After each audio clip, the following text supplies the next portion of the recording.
हम हिंदी साहित्य के इतिहास में कृष्ण भक्ति काव्य धारा में संप्रदाय निरपेक्ष कवियों के विषय में पढ़ रहे थे। अर्थात ये संप्रदाय से संबंधित नहीं है और बाकी ज़्यादातर जो कवि हैं वे संप्रदाय से संबंधित हैं, जिनमें मीराबाई जी हैं, रसखान जी, ये संप्रदाय निरपेक्ष कवियों में आते हैं।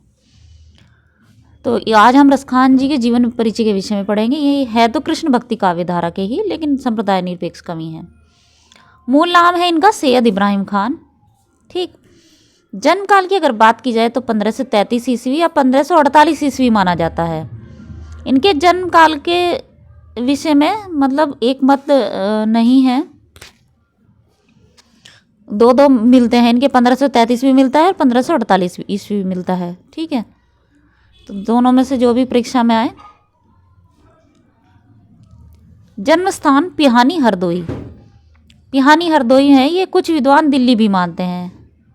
मतलब इनकी एक प्रेम वाटिका रचना है, उसके आधार पर जन्म स्थान इनका दिल्ली को भी मानते हैं, और एक पिहानी हरदोई।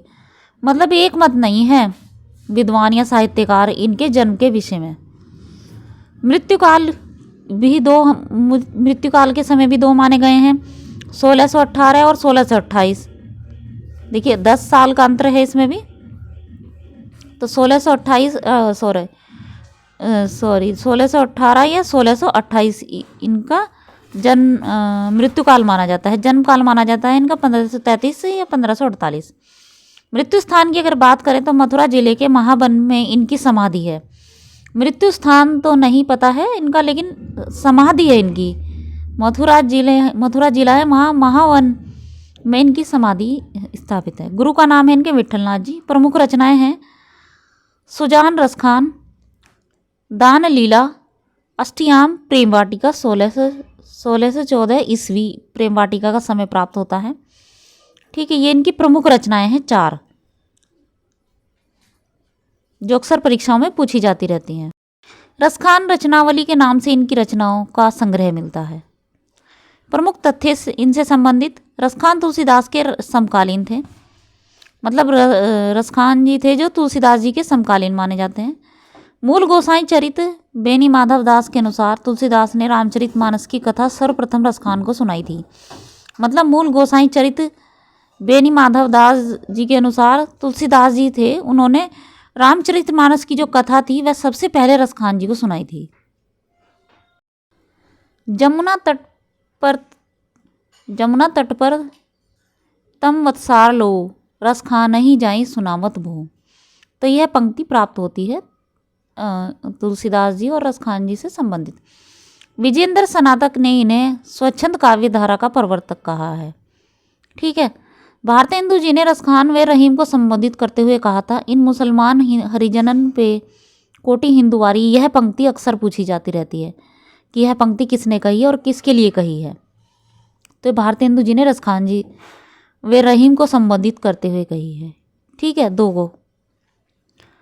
आचार्य रामचंद्र शुक्ल ने शुद्ध ब्रज भाषा का जो चलतापन और सफाई रसखान और घनानंद की रचनाओं में है वह अत्यंत दुर्बल है। तो आचार्य रामचंद्र शुक्ल जी ने कहा है रसखान जी से संबंध, मतलब रसखान घनानंद की रचनाओं में। 252 वैष्णव की वार्ता में भी उन्हें वल्लभ संप्रदायानुयायी माना गया है। ये ब्रज से बहुत प्रेम करते थे। रसखान जी के काव्य में श्रृंगार रस की प्रधानता है, वात्सल्य रस का भी चित्रण मिलता है। श्रृंगार रस की प्रधानता है इनके काव्यों में, और कहीं कहीं वात्सल्य रस का भी वर्णन मिलता है। इनके पीयूष वर्णी अथवा अमृत की वर्षा करने वाले कवि इन्हें, मतलब इनको पीयूष वर्षी अथवा अमृत की वर्षा कहने का मतलब है अमृत की वर्षा करने वाले कवि कहा जाता है इनको। इन्होंने कृष्ण भक्ति काव्य की पद परंपरा को छोड़कर कवित्व सवैयों का मार्ग अपनाया है। कवि सवैयों के अतिरिक्त इन्होंने दोहों की भी रचना की। इनकी भाषा शुद्ध परिमार्जित साहित्यिक ब्रज है, मतलब इनकी शुद्ध ब्रज भाषा है। इनसे संबंधित कुछ महत्वपूर्ण पंक्तियां में: 84 वैष्णव की वार्ता, 252 वैष्णव की वार्ता, गोकुलनाथ। मतलब ये रचनाओं से संबंधित तथ्य दिए गए हैं। वल्लभाचार्य जी, विठलनाथ जी, फिर गोकुलनाथ जी हैं। तो इनसे की कुछ ये पंक्तियां में: ताही अहीर की छोरियाँ छचियाँ भरछाद, पे नाच नचावें, ये पंक्तियाँ हैं। ठीक, तो ये रस खान जी से संबंधित कुछ महत्वपूर्ण तथ्य थे।